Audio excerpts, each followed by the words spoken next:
served 17 years. I want to know what happened to her.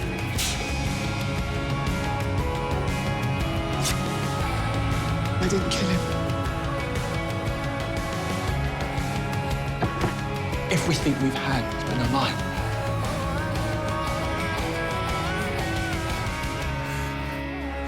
Leave me alone. I've got nothing because of you.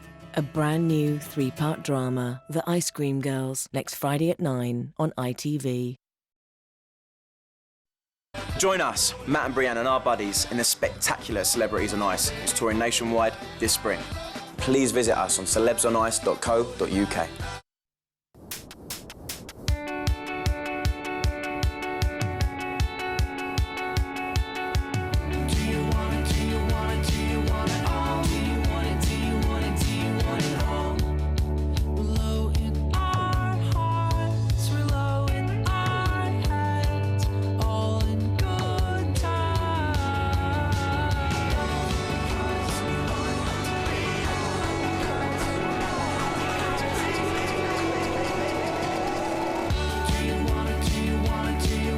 All you want for the well-dressed home from Next, in-store and online.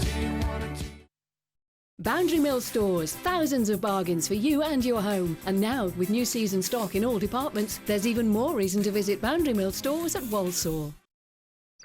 Well, bless my buffers. It's the ginormous London Midland Rail Sale. Get up to 50% off tickets. Whether it's to meet with friends for a chat and a cuppa, or show the family the sights. Nice! And up to 50% off travel means more for shopping. Hurrah! Up to 50% off to all these places and more. But hurry, the London Midland Rail Sale won't last forever. Only online at londonmidland.com.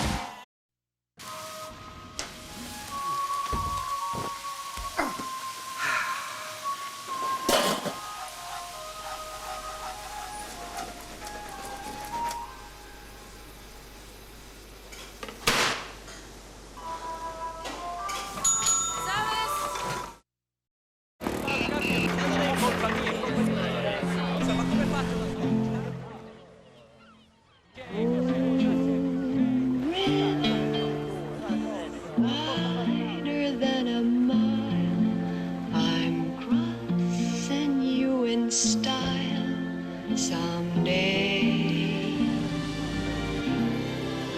Two drifters all.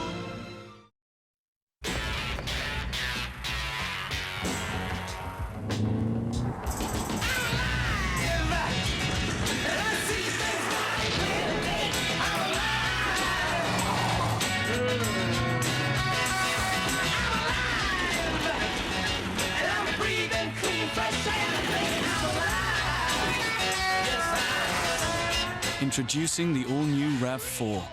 Toyota, always a better way. You the manager? Yes, hello.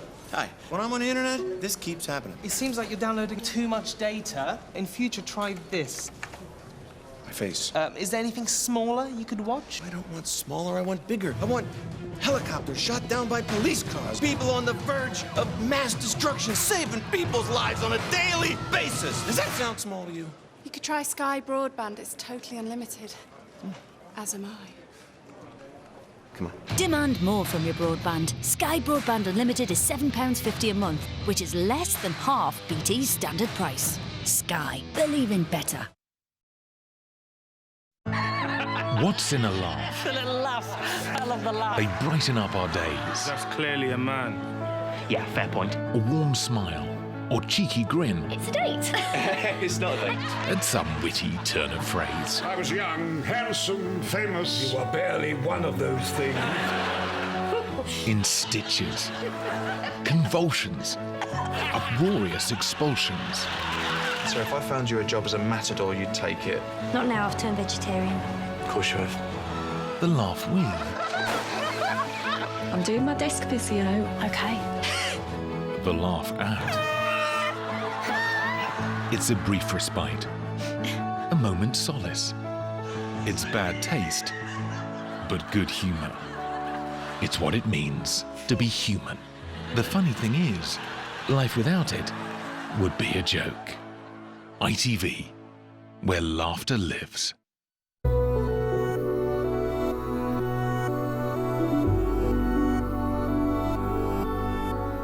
Now, she was one of the best-known stars of America from the start of her career in the late 1920s, but controversy was never far from Gypsy Rose Lee, as Paul O'Grady finds out now in Perspectives.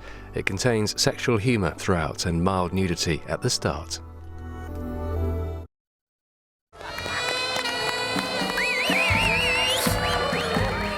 As far as I'm concerned, there's nothing better than a good night out at a burlesque show.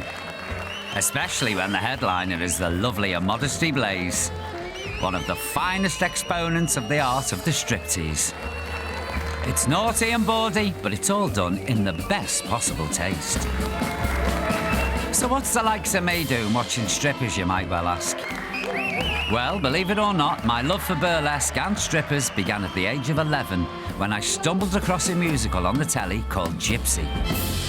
Inspired by a true story, Gypsy is the tale of an American girl who blossoms into the most famous stripper of all time, Gypsy Rose Lee. You can pull all the stops out till they call the cops out. Grind till you're... And this number is the absolute showstopper, But you gotta get... in which a larger-than-life bugle-blowing stripper called Miss Mazeppa initiates young Gypsy into the world of burlesque. You can sacrifice your sacro... And from the moment I saw it, I was hooked.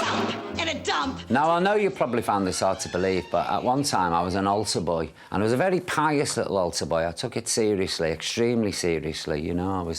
I should have been on the cover of a chocolate box. I was so devout. However, after seeing Gypsy that night on the television, the following Sunday, we had a different altar boy.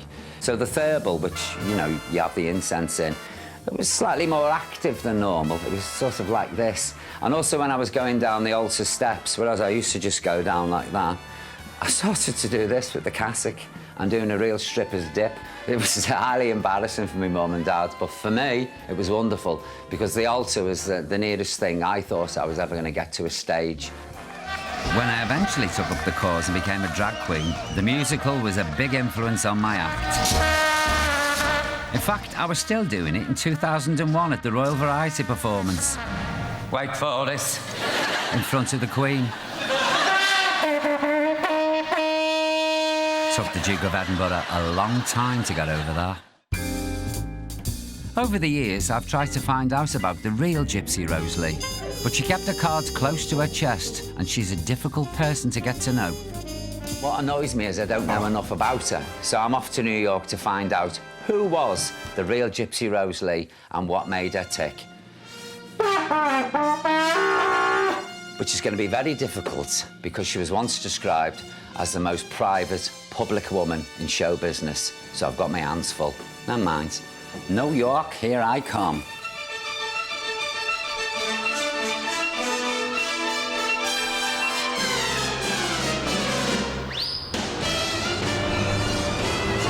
In the 1930s, Gypsy Rose Lee became one of the most recognisable faces in America, a genuine superstar and a woman so captivating that a Hollywood film would eventually be made about her life. But what kind of person was she, and how on earth did a stripper reach such incredible heights? Well, that's what I'm here to try and find out. Here I am in New York, and as you can see, the weather's lousy, but who cares? I'm in New York. I've got to be honest with you, I love this city. I really do. And of course, this is the home of, well, burlesque. These days, we tend to associate burlesque with stripping. But when it began in the mid-19th century, right up until the 1940s, a typical bill also featured singers and comics, including future big names such as Abbott and Costello and Phil Silvers. It was lewd and rude, and it must have been fabulous.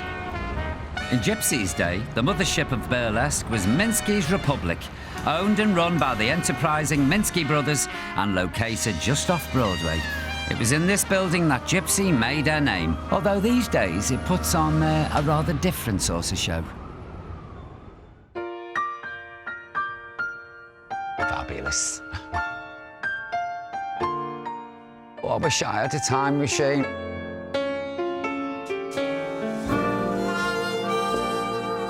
Originally, there was a runway that came out here, like that. And for the first time, the customers could see the girls close up, although it was called Varicose Alley because some of the showgirls were, how can I put this, past their sell-by date, you know, and the lighting was quite cruel, so they didn't look good. But it didn't matter, because the punters were near naked flesh. They could smell the girls and they could hear them breathing, and that's all that mattered. The Minsky brothers tried to give their theatre a veil of sophistication. When you think of what's gone on in here, really, in the past. Velvet drapes and doormen dressed as French gendarmes were an attempt to evoke Paris's folie bergère, but I suspect much of that would have gone over the heads of their clientele.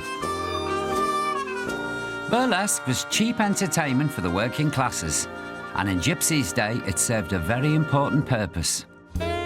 In October 1929, the US stock market collapsed and 13 million people were driven out of work. For the largely disenfranchised male population, bawdy burlesque offered a perfect escape from the trials of life. Imagine this place, the air thick with cigarette smoke and the perfume from the strippers on the runway, and the place packed. Mainly with lots of gentlemen with, how can I put this politely, newspapers over the laps, if you know what I mean. Huh? Sailors up there in the gods shouting, "Get him off! Give him a glove!" History was made in March 1931 when, in this very theatre, a young Gypsy Rose Lee became burlesque's biggest star. God, I wish I was born in those days. And I'd love to have seen this place in full swing, I really would. Gypsy rushing down the stairs from her dressing room, putting her fag out and having a quick swig of brandy, straightening her bows, straightening her bra, and out on stage and delivering the goods. Must have been wonderful. All successful strippers had a gimmick that made them stand out from the crowd. So what did Gypsy have that made her top of the bill? Our own Gypsy Rose Lee! But I lower my gown a fraction and expose a patch of shoulder. A recording of her act suggests a woman with a surprisingly refined manner. And when I raise my skirt with slyness and dexterity, I can hear the crowd roaring now. Get him off! And Gypsy would be up there giving it a, "Ooh, would you like to see a little bit more, gentlemen?" It was just must have been wonderful. I need to get to the bottom of Gypsy's gimmick, if you'll pardon the expression, but I can't come to this temple of burlesque without first showing off my own little gimmick. Don't panic, viewers, I'm not about to strip. I feel a blast of my bugle coming on. You ready?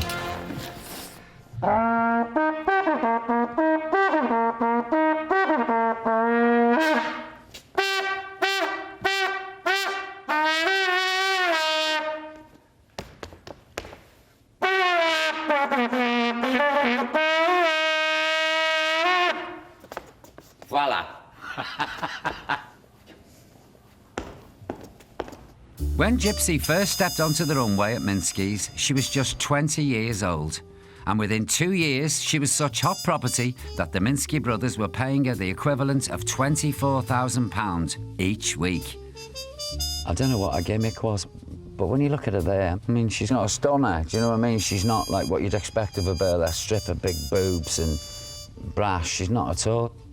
And she's got, like, spare tyres and... Gotta sound a right bitch, but I'm not. I'm just, you know, observing. To help me understand the roots of Gypsy's appeal, Now swing back to front. I've arranged to meet one of the biggest names in modern striptease. If you're going to remove the glove, you have to loosen the fingers to make it slide off easier. Jo Boobs Weldon is a sexy encyclopedia of all things burlesque. She also happens to be the headmistress of the New York School of Burlesque, where she teaches the tricks of the trade to the next generation of aspiring stars. You want to put that in every single solitary movement. I'm hoping Jo can shed some light on the secrets of Gypsy's appeal. Hello, Jo. Hi. Oh, you made it. Oh, it's good to see you. Good to see you. Okay? But the first thing I'm learning is it doesn't always pay to be early. Can I watch? Absolutely. Yeah, you can yeah. participate. Okay, sorry. Ready to do a little bump and grind, you guys? Visualize an apple on one hip, an orange at the other, and a coffee bean between your legs. And you bump the apple bump the orange and grind the coffee. Bump, bump, bump, grind. And without me saying anything. Grind the coffee. Other way, we're gonna bump the orange, bump the apple, and grind the coffee. Oh, I wish school had been like this years ago. I tell you, I'd never have stayed off. As with any skill, the art of striptease takes years to perfect. You certainly know your stuff. And I'm looking for Joe's expert opinion on what made Gypsy such a master. What do you think was the secret of Gypsy's success? Because when you look at pictures of her, she's got a very beautiful face, but she actually hasn't got the equipment, if you pardon the expression, the boobs and everything. Her gimmick was her personality. Her gimmick was her intelligence, her playfulness, her openness. She spoke directly to the audience. Yeah, she broke that fourth wall, and it made each of them feel as if she was telling them something about herself, like showing a personality. Yeah, you're right. She was the first stripper to speak. Yeah. It sounds like such a small thing, but Gypsy's voice was a touch of brilliance. And by revealing her personality, as well as her body, she did something no other stripper had ever done, and she blew the competition out of the water. Joe, on this piece of modern technology here, we've got a couple of the old girls from the glory days with their gimmicks. This is Rosita Royce. Now, didn't she do it with doves? Yeah, I would be afraid to work with doves. And that is not a dove. No, they're parrots. That's a cockatiel and a parrot. She likes a cockatoo. She's wearing a big feather cape. I wonder how the birds feel about that. Probably not Do they feel amused. threatened at all? She's like, I'm wearing you on my... The strippers of Gypsy's era were years ahead of their time. Gorgeous. I think animal lovers might object. This was an age that expected them to conform. It's just so playful. Exactly, and cheeky. But they were out there, liberated and uninhibited. There she is, Georgia Southern. Yeah, look at her. God, she goes wild, doesn't she? That would have been her gimmick, wouldn't it, that dancing fast and the head banging. She was probably the original headbanger, wasn't she? Yeah, definitely. I mean, it's not erotic by any means, but it's fascinating. Compared to the wild and weird routines that were going on around her, she's great. Gypsy oozed intelligence and class. She called her act the psychology of a stripteaser, and as she slowly revealed herself, she joked with the crowd that the whole process bored her senseless. Do you think she was a comic as well? Yeah, yeah, I do. Her sense of humor, the way that she made fun of herself. Well, she did. Oh, I take all this with a grain of salt. Exactly. Oh, this is boring, all that business. And I'm really thinking about, you know, paintings. She's doing this, oh, well, you know, but I'm actually thinking about whatever. Yeah. Would you ever consider doing Gypsy's number? Yeah, I would, but I would really, like, put my own twist on it, my own personality, see what would happen in my own costumes. Yeah. Show the love by also being myself, because she was herself. Well, do you fancy giving it a go? I'll narrate the story. I'm feeling brave. I think I'll give it a try, yeah. Come on, I'll zip you up in your corset. Thank goodness. Now, you'll have to bear in mind that Gypsy was performing this around 80 years ago. So although she was funny, you're not likely to find Joe Brand performing this kind of material today. I'm thinking of my country house and the jolly fun in shooting grouse. But in the 1930s, what she did was truly groundbreaking. So, for one night only, we're bringing it back to New York with our tribute to the Queen of Burlesque. Now, the things that go on in a stripteaser's mind would give you no end of surprise. But if you are psychologically inclined, there's more to see than meets the eye. For example, when I lower my gown a fraction and expose a patch of shoulder, I'm not interested in your reaction or the bareness of my shoulder. I'm thinking of some paintings by Van Gogh or by Cézanne, or the charm I had in reading Lady Windermere's Fan. And when I lower the other side and expose my other shoulder, do you think I take the slightest pride in the whiteness of my shoulder? I'm thinking of my country house and the jolly fun in shooting grouse. Gypsy's audiences found her talking strip so captivating she could apparently get away with taking nothing off at all for around 15 minutes. The combination of body and brain was so popular she made almost no changes to this act in over 20 years. I'm mentally computing just how much I'll give to charity. She'd found the ultimate gimmick. Display my charms in all their dazzling splendour and prove to you conclusively that I'm of the female gender. Clutching an old velvet drop and looking demurely at every man, do you believe for a moment I'm thinking of sex? Well, I certainly am.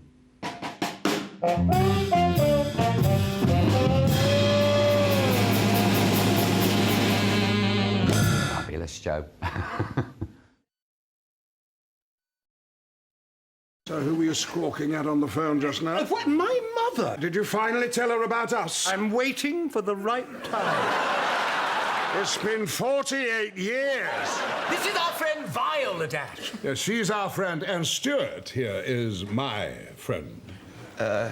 Okay. Has anybody ever said you remind them of Zac Efron? That's a person, right? Or is it a place? You know, when we filmed that Doctor Who episode, I never dreamt it would become one of the most iconic roles of my career. Or only. Brand new comedy, Vicious, coming soon to ITV.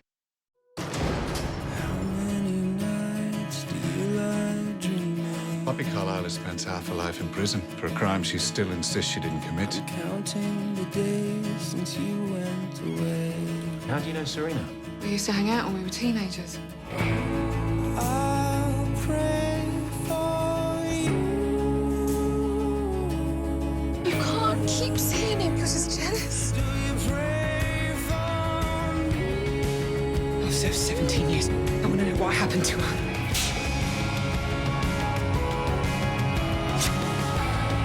I didn't kill him.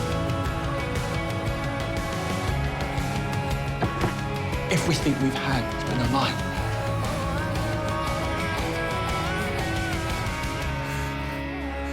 Leave me alone. I've got nothing because of you.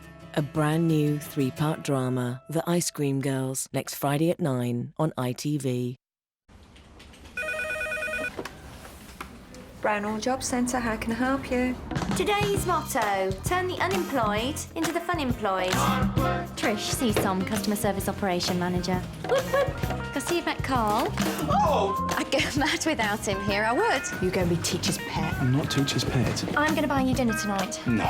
Please. I want to be one of them people who fights cows. So if I found you a job as a matador, you'd take it? Not now, I've turned vegetarian. Have you done any work today, Paul Franks? I'm keeping up morale. I'll see you in 2 weeks. Unless I get a job. I'll see you in 2 weeks. He's rarely out of bed. How'd you explain this? George, that's you? No, I haven't had any job interviews. Unless you count dreams. Do you count dreams? We don't, no. You okay, Angela? You managing? I am, are you? Yes, thank you. Work. It's a 4-letter word. New comedy in the job lot. Coming soon to ITV. What's in a laugh? The little laugh. I love the laugh. They brighten up our days. That's clearly a man. Yeah, fair point. A warm smile or cheeky grin. It's a date. It's not a date. And some witty turn of phrase. I was young, handsome, famous. You are barely one of those things. In stitches, convulsions, uproarious expulsions. So if I found you a job as a matador, you'd take it? Not now, I've turned vegetarian. Of course you have. The laugh with. I'm doing my desk physio. Okay. The laugh at. It's a brief respite, a moment's solace. It's bad taste, but good humour. It's what it means to be human. The funny thing is, life without it would be a joke. ITV, where laughter lives.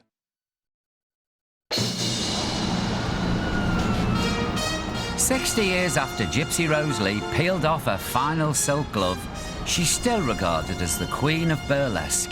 She was a pioneer of the art, revealing not only her body, but also, by talking to the audience, her personality and wit. In doing so, she gave striptease class that no one before her had ever achieved. But I'm keen to find out how Gypsy first got involved with stripping. After all, it's not the most obvious career choice, although I have to say, I do rate it as an option. I'm going to tell you something now. I work in the clubs all over the years doing Lily. I work with lots of strippers. Some of them did it out of necessity. Often they were single mothers. So I've got nothing but admiration for them. And people who wag the finger at them have no time for you. No time at all. Very sorry. As far as I'm concerned, being a burlesque stripper is a very honourable profession. To work out what led Gypsy into the business, I need to travel back to her childhood, which should be a fascinating journey. If I can find me way. 250 where? West 57th. The length of these addresses. 250 West 57th Street. Yeah. Try saying that when you've had a few drinks. Let's get a cab, hang on. 280 West 57, 250 West 57. Can't you ask him? We'll look bloody easier. 250, oh, for fuck's sake. Taxi!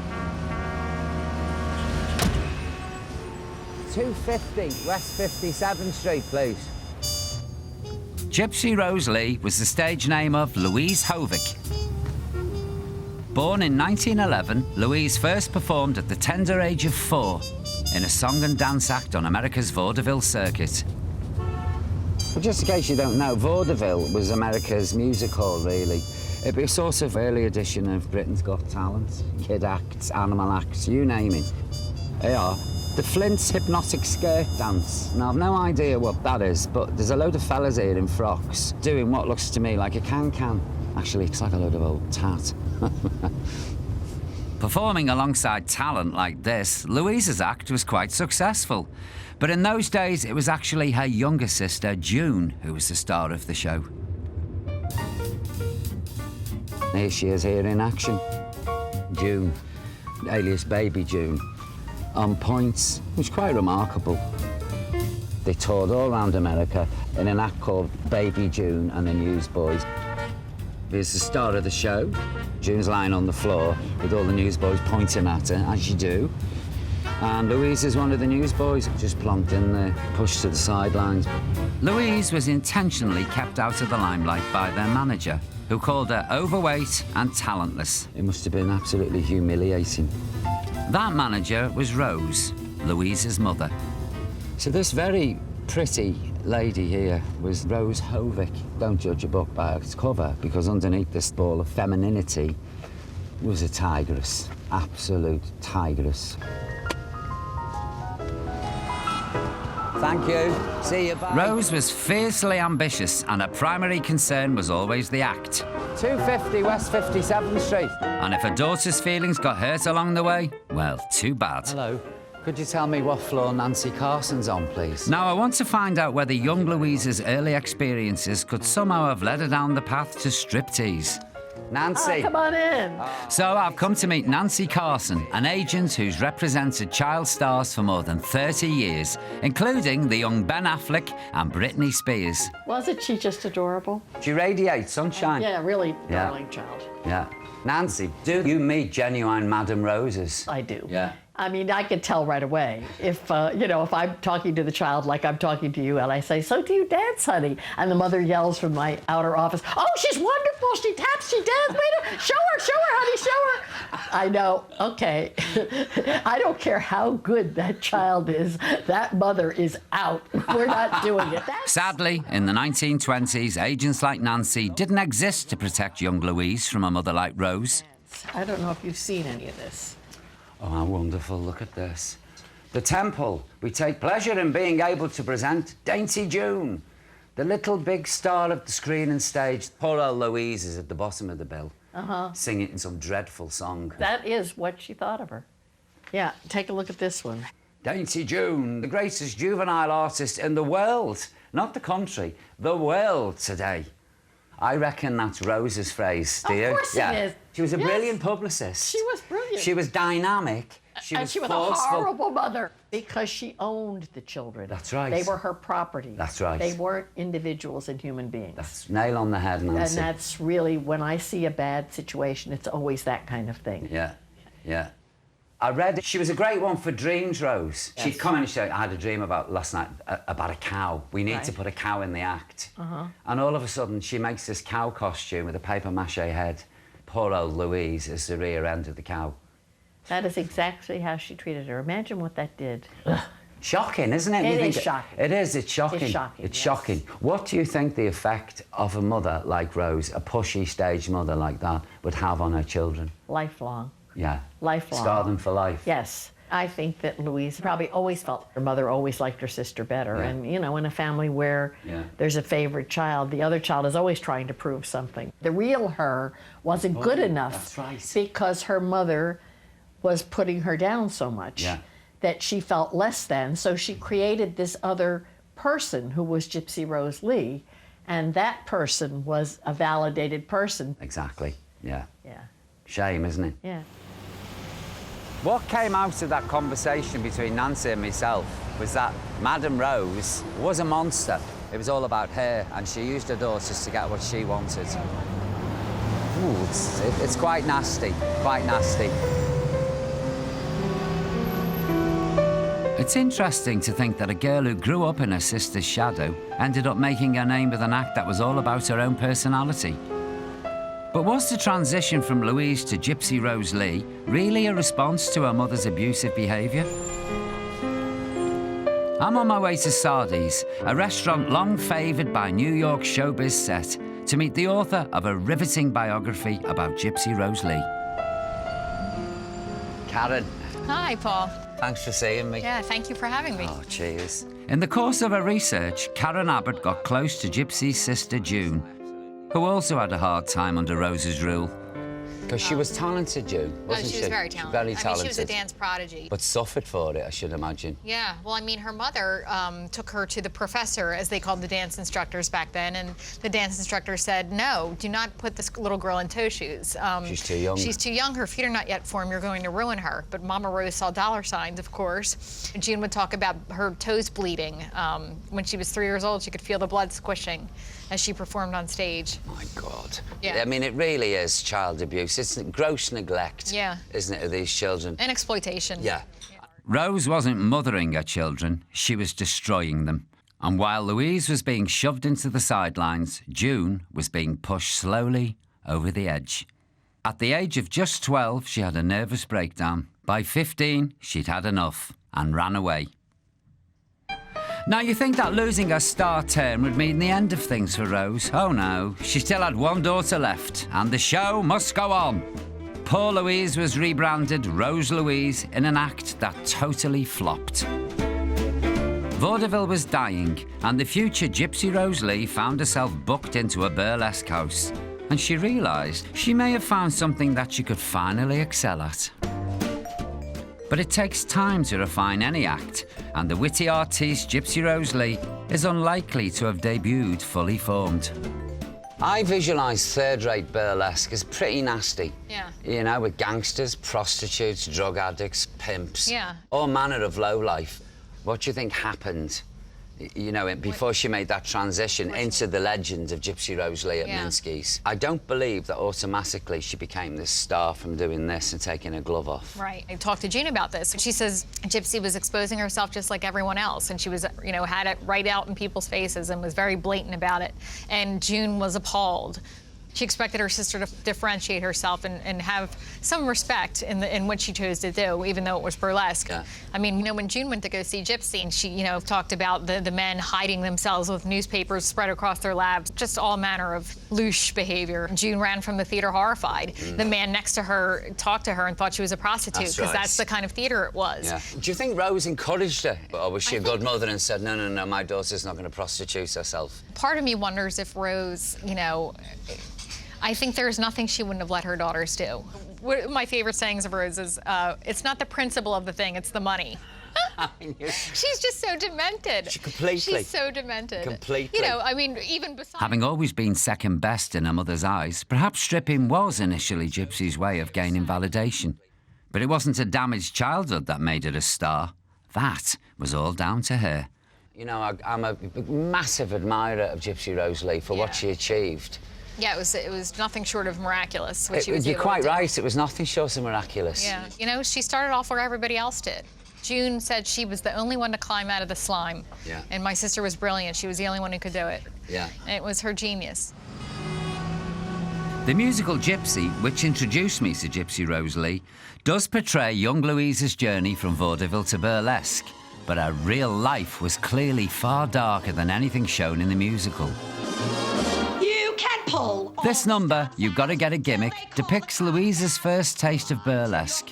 No prostitutes, no drug addicts, just Miss Mazeppa, the bugle-blowing stripper. You want to get up. You can see in her eyes a little glimmer of, I'll have a bit of this. That's exactly what happened to me. Why didn't I watch a programme about a vet instead? I'll be sat in the back of a cab watching strippers today. Go on, girl. You can sacrifice your sacro working in the back row. The musical may not reflect Gypsy's reality, but as a piece of theatre, it's glorious. You can sacrifice your sacro. I mean, that's your sacroiliac. Is it a sacroiliac or sacrophiliac, or is that where they bury mummies? Oh, I don't know. I'm getting into deep waters here. Anyway, as I was saying before I digressed, you can sacrifice your sacro, working in a back row, bumping a dump till you're dead, but you gotta have a gimmick if you want to get ahead. Anyone who writes lyrics like that, and especially if you want to bump it with a trumpet, is all right in my books, believe you me. Thank you. Now, when I found out I was coming on this trip, I sent a letter to the chap who wrote those words, never expecting in a million years that he'd agree to see me. But he has. So brace yourself, folks, you're about to meet a living legend. Hello, it's Paul O'Grady. I'm here to see Stephen Sondheim. Stephen Sondheim was just 29 when he penned the lyrics for the musical's original Broadway run. Fresh from his success on West Side Story, Stephen was an obvious choice for the creative team being assembled by Gypsy's writer, Arthur Lawrence. Thank you for doing this, Sure by the thing. way. Of course, of course. Aren't you beautiful? Oh, that's Willie. Yeah, good boy, aren't you? They're so good. I have to tell you this. Gypsy, it changed my life. Oh, that's nice. After I watched Gypsy, I was in the Marine Cadets when I was a teenager. I found this bugle and taught myself. You taught yourself to play? Yeah, yeah. It's not easy. So years later, at the Royal Variety performance, myself, Cilla Black, and Barbara Windsor did You Got to Get a Gimmick. You gotta have come a gimmick. on, you did it? We did it for the Queen. So you've got me in a full gladiator giving it the bumps with the trumpet, with the head between the legs, with the Queen in the royal box. Absolutely did it. Wow. It's semi-naked. That's funny.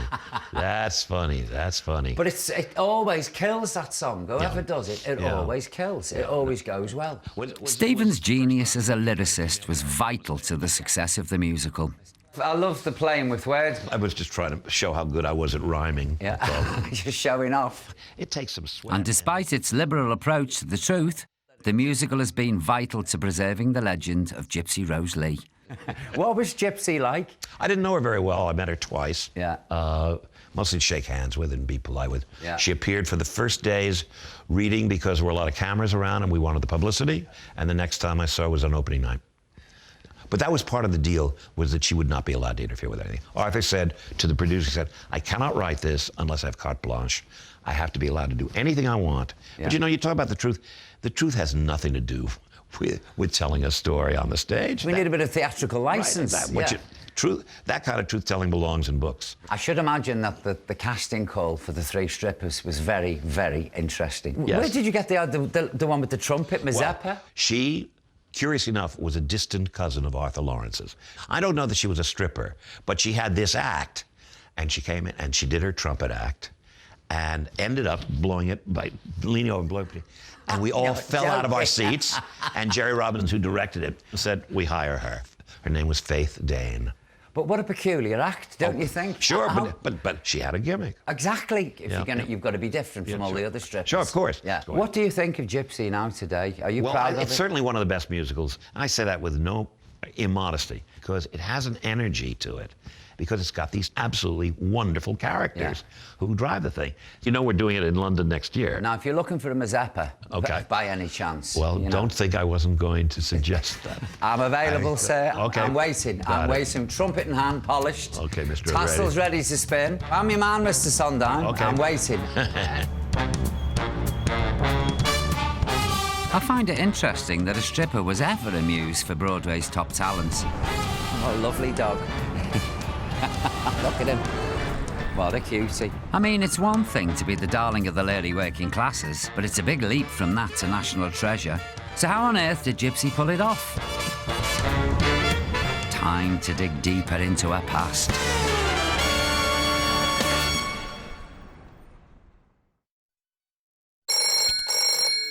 Hello? Mr. Shaw Saturday. Who did? Holly clacked on saying Mr. Shaw Saturday. Tell her she's got two options. She can either watch it on ITV Player, or I can recreate the whole thing using the powerful art of mime. Got you. Dex says you can watch it on ITV Player, or he can recreate the whole thing using the powerful art of mime. ITV Player, yeah, I think so too. Bye. Bye-bye. When will the world ever see my mime? Who knows? Britain's Got Talent, available now on ITV Player. You gonna get that? You're joking, aren't you? I bet it's Simon.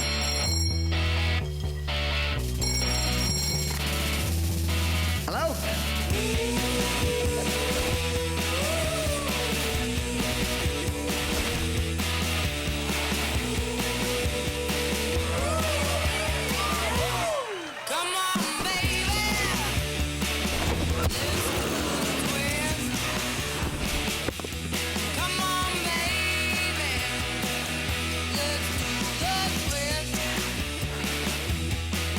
Your whip, Mr. Cal. Be gentle with me, Simon. We're ready. Are you? Oops. Britain's Got Talent, Saturday at 7 on ITV. More problems with the ladies? I'm afraid so. They are a lot of work. Men, on the other hand, are simpler. Take Stuart and me, it's just fun, fun, fun all the time. Yes, it's like living in Disneyland. Brand new comedy, Vicious, coming soon to ITV.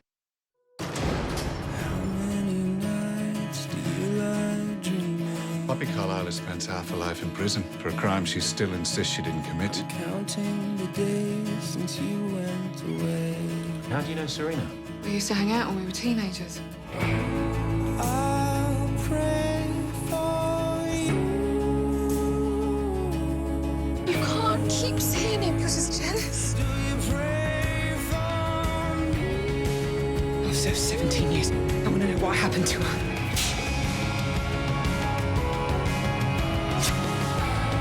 I didn't kill him. Everything we've had has been a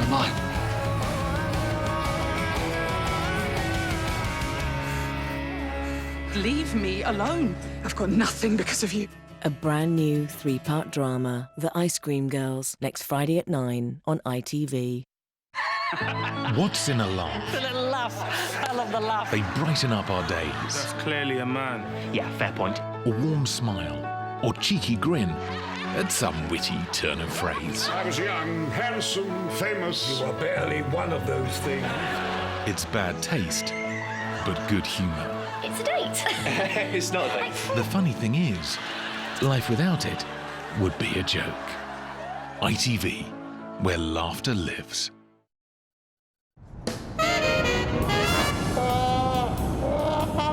With routines crammed with humour and personality, Gypsy Rose Lee single-handedly elevated striptease to an art form. But how did she make the jump from Queen of Burlesque to national superstar? Following her death in April 1970, many of Gypsy's personal papers were donated to New York's public library. I'm hoping they might contain the answer. Oh, thank you. Gypsy's collection includes thousands of newspaper cuttings, all of them about herself. Gypsy Rose Lee says French showgirls are too undressed. What's this one here now? Was the little girl who had been pushed into the shadows finally revelling in the attention? Maybe. But there seems to be something else very interesting going on here. This interviewer says, will you tell your fans how you happened to take up the art of strip-teasing? And she claims she was in a drama called The Gay 90s, and a terrible thing happened. A shoulder strap broke. These days I wouldn't care, but then I blushed. And I blushed so hard, the other shoulder strap broke. And all of a sudden, I'd invented the striptease. Pack of lies. Gypsy was living in an age before the concept of marketing really existed, but she clearly grasped the value of publicity. Every story she gives them has a beginning, a middle and an end, and a great punchline. They are now. 6 men outstrip Gypsy Rose Lee, and they flee with $25,000 worth of jewellery. Police suspect Folly Star is only hunting headlines.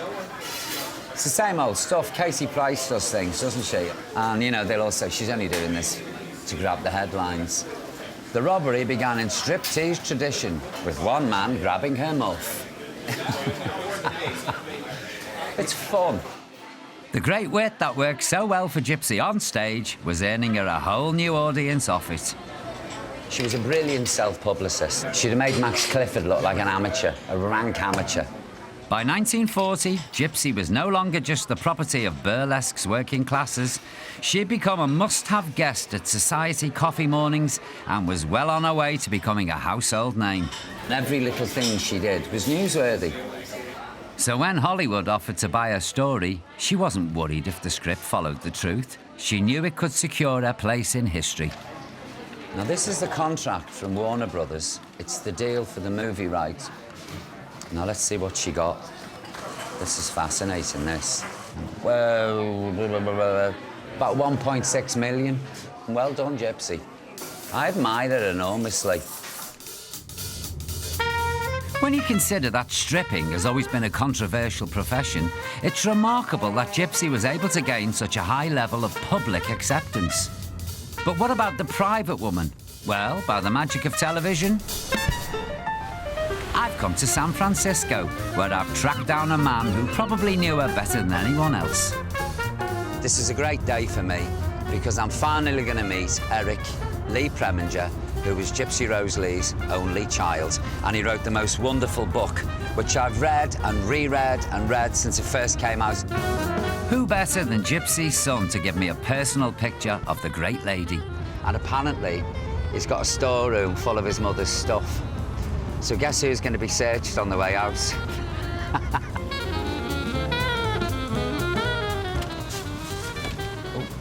Thank you very much. Where do you want to come? Have a nice day. And you, take it easy. Bye. He's jolly, isn't he? Bye. Bye. Talk about over-egg you apart. Gypsy was married 3 times, but never to Eric's father. A lovely house. He was the result of a brief liaison between Gypsy and the Hollywood director, Otto Preminger. But, according to Eric's book, he was brought up not knowing who his father was. Hi, Paul. Oh, Eric, what a pleasure to meet you. This has been a long time coming, honestly. Indeed. Hello. Linda. Lovely to meet you, Linda. Let me take your coat. Oh, thank you very much. I've adored your mother since day one. That's wonderful. Thank you. Gypsy didn't retire from stripping until Eric was 12. And through all those years, he never left her side. Let me show you something that I found. He must have had an extraordinary childhood. I was at a coffee shop where I found this, which is a picture from... The Bristol Hippodrome? The Bristol Hippodrome when I was 6 years old. Is that you? That's me. Look at this. Who's she on with? Morecambe and Wise? Now, Morecambe and Wise became the biggest stars on British television. Really? Yes, and they toured with Gypsy. Did you find it strange to watch your mother stripping? No. No. When she was home, she was very modest. You know, you never saw her without her robe or with dress, but there's no time for modesty when she was working. Because I lived in the dressing room with her, I learned about all her tricks, of course. The wonderful thing was this brassiere that she fashioned out of dental floss. She would take a piece of dental floss and wrap it around and then tie it on these pasties, and they would sort of pull her breasts up. And you couldn't see the dental floss? No, because she covered it with body paint. You do realise now there's people making notes back in England saying, right, I know what to do. Now the boobs are sagging. Dental floss round the nipple. Dental floss is the secret. I think you've started something, Eric. I tell you, in the UK, the Gypsy Rose Lee boob lift. Now I want to know what Gypsy was like away from the spotlight, and helpfully it turns out that Eric wasn't her only travel companion. Ever the self-publicist, wherever she went, so did her movie camera. Would you like to see a few? Of course, I'd love to see them. All right, Yeah. let me show you a few. OK, please do. Eric has miles of private footage which very few people have ever seen. Oh, how wonderful. My mother was an avid fisher. And is this you? That's me. Look at that size of that thing. I mean, this is wonderful stuff.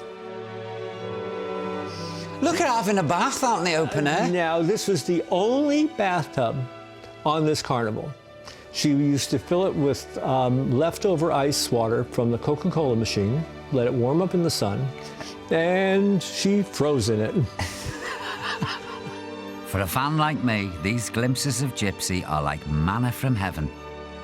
They're evocative of an era that's long gone. That's it. Long gone. But this was Eric's life, and, all things considered, it's a miracle that he's turned out all right. Doing laundry with the bearded lady.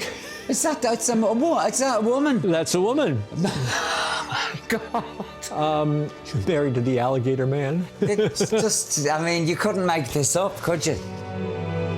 Now, I'm going to ask you the ultimate question. What was your mother like? She was an acquired taste. Yeah. But I'm an acquired taste, Eric, as well. You know, it's what you saw was really what you got. Direct, straightforward, extremely funny, did not suffer fools, and insisted on getting what she wanted. How old were you when you found out who your father was? Well, when I actually found out, I was 17. I'm living in New York in my own apartment at 17, and I've had my girlfriend move in with me. Yeah. Now, did she approve of that? No. No. I said, I don't see how you can object. And she said, I've lived my life beyond reproach. And I said, well, then how come I'm a bastard? That must have been like a slap in the face. That was probably the cruelest thing I ever did to her. Yeah. And I said, who is my father? What she said was, it's none of your business. How did you feel when you'd say, who was my father, and she'd say, it's none of your business? I understood exactly what she meant. And it was, who she slept with was none of my business. And the fact that that happened to be my father really didn't occur to her at the time, because she looked at things from her point of view. She was a star. Yeah. And I just accepted it because it was the way she always was. Yeah. And he was quite a formidable. Eric's remarkably accepting of what seems to be appalling behaviour on Gypsy's part. But then, given what she went through in her own childhood, maybe it's OK to forgive her a few flaws. Was she always Gypsy Rose Lee, or was she ever Louise Hovick? She was Gypsy Rose Lee. That's who she was. Yeah. Louise Hovick, that was gone. Yeah. Why go back to somebody who's dumpy and plain when you can be somebody who's glamorous and fabulous? Exactly. I guess it comes as no surprise that the stripper raised by a domineering mother had a few issues of her own. And it's up here, Eric. Yes, watch your head. But then, who doesn't? But what Gypsy accomplished is extraordinary. Wow, Eric, look at all this. I know. Look at this beautiful sculpture. Yes, that, for a while we had that in the living room, but it was sort of like having Mother looking over my shoulder. From difficult beginnings, she made her life beautiful. It's her portrait from Sardi's. Fabulous. And for anyone who's still thinking of looking down their noses at strippers, get over yourself. It's a record of where she's been. They're wonderful people. And because you're such a dog lover, Oh no, look at the puppies. Oh my lord.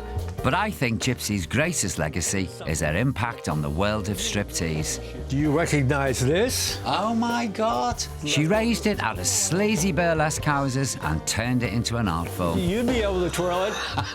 Give me 5 minutes, I'll be out there with it. To Eric, this room is just an attic full of his mother's old stuff. Wherever there's anything of my mother's, there are her gloves, because... But to me, it represents the life of a true showbiz legend. Good Lord. and a true idol of mine. It's such an important piece of theatre history, and I love what those gloves have seen. You know, where they've been flung, you know, what she's used them for to her best advantage. And it's just great to see this stuff. Thank you for showing me all this, Eric. My pleasure. Honestly. Thanks for doing the show. Are you sure? I couldn't think of anybody else I'd want to do a programme about than your marvellous mother. There should be a museum to this great lady, Eric.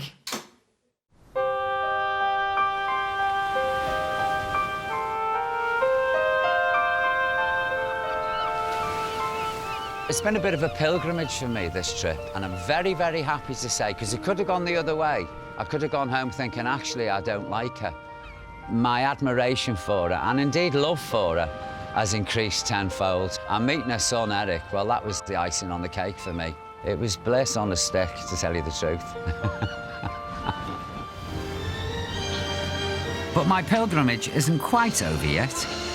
You see, although it was the musical that sparked my interest in Gypsy, the impact it made on me wasn't down to Gypsy herself. That was down to Stephen Sondheim's marvellous lyrics and the performance of an amazing actress.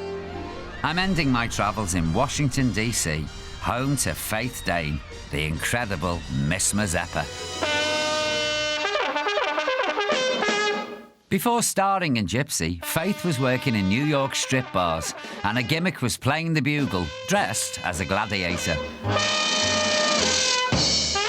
When Sondheim saw this act at the musical's auditions, he wrote an entire number around her.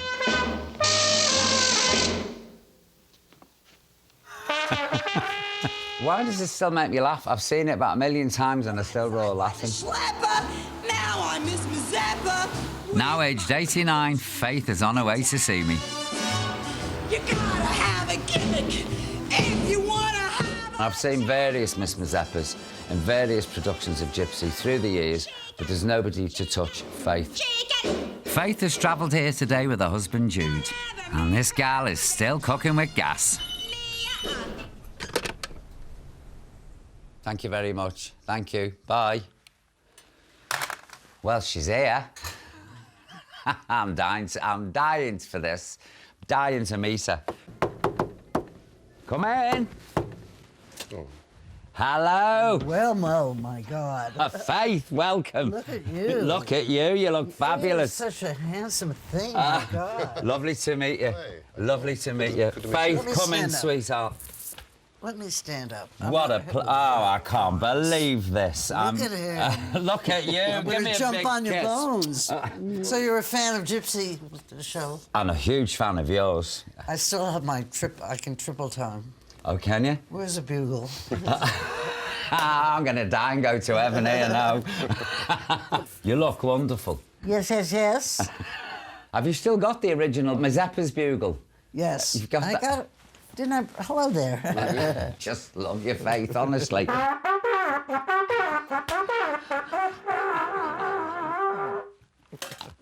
Faith, you're killing me. It didn't sound as well as it should. It's not bad, though, not at all. And they're hard to play, those things. I never did that before. I brought my bugle as well. Really? Yeah, oh, yeah. Get it. Yeah, do you want me to go and get me bugle? Sure. OK, I'll go and get me bugle. You want me to get up and do the number, Faith? I want you to do it. But, Faith, that's a bit like painting in front of Picasso. I shall do my best, Faith. All right, Mazeppa, let her rip. You can pull all the stops out till they call the cops out. Grind your behind till you're banned.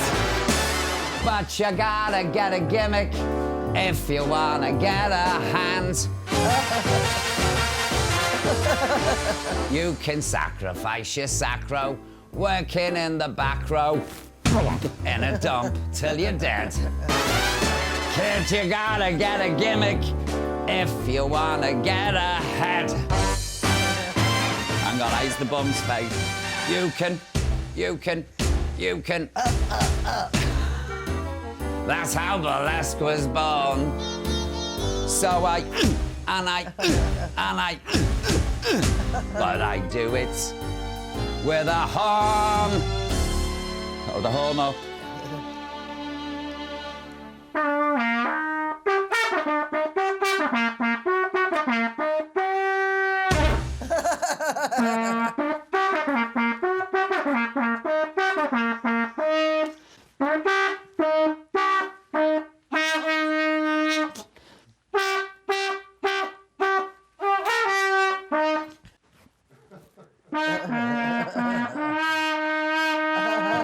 Excellent and splendid. Oh, Faith, well, that is indeed praise. Beautiful. Indulge me, will you, please, viewer? I'm having a time of me life. Can't tell you how much I've enjoyed myself today, and what a real treat it is to meet the It great was beautiful to be Faith with. Dane. It's beautiful to be with you. I didn't know I had any fans in England. Yeah. I want to thank you for liking me. Honestly, folks, unless Gypsy's ghost turns up at room service, there couldn't be a better ending to this trip. Hi, darling. I love you.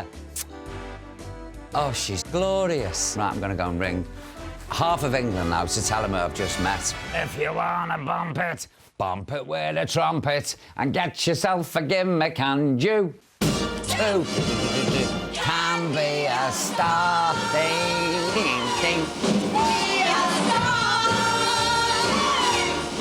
Well, what led the son of an East End grocer to embark on a career in the film industry? Well, a famous East Ender himself and a huge fan of Alfred Hitchcock, Jonathan Ross looks for answers in next Sunday's Perspectives at 10.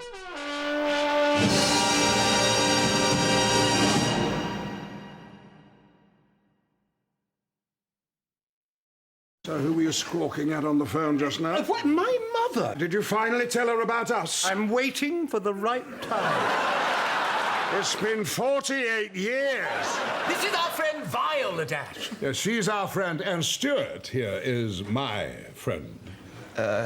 Okay. Has anybody ever said you remind them of Zac Efron? That's a person, right? Or is it a place? You know, when we filmed that Doctor Who episode, I never dreamt it would become one of the most iconic roles of my career. Or only. Brand new comedy, Vicious, coming soon to ITV. Buy this complete Essentially Magnet kitchen for just £3,450 and pay next spring in the half-price sale. Bring us your measurements for an instant quote. As I walk down the street, seems everyone I meet gives me a friendly hello. I guess I'm just a lucky soul, and so I'm just a Saga. Holidays from Spain to South America. Atoll protected. Join us, Matt and Brianne and our buddies, in the spectacular Celebrities on Ice. It's touring nationwide this spring.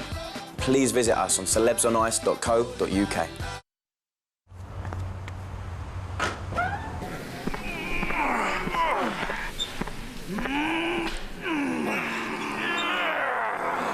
If you're not registered by the 17th of April, you can't vote in elections in your area this May.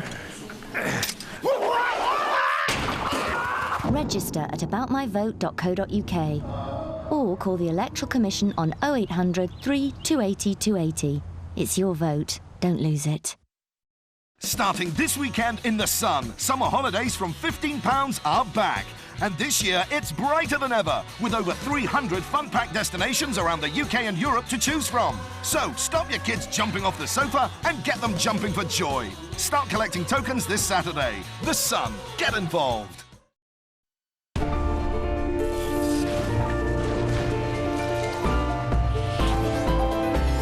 Lloyd Grossman, get flavour.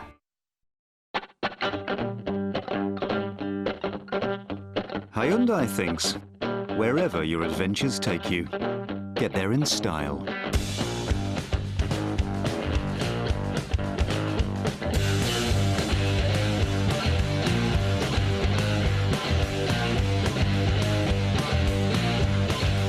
The Hyundai iX35 makes any adventure brilliant.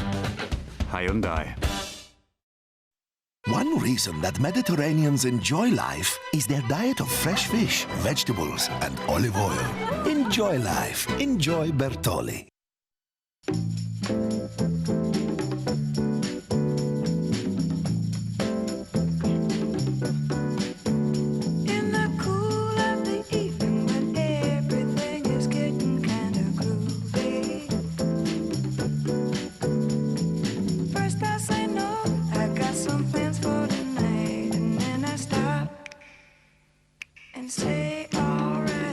.red.com. You're not a number. We are. Did you know there's a hay fever treatment that acts 5 times faster than tablets? Try Prevalent Allergy when you feel the first symptoms. The unique formula is so effective because it diffuses pollen rapidly, supports fast clearance of allergens, and forms a microgel barrier against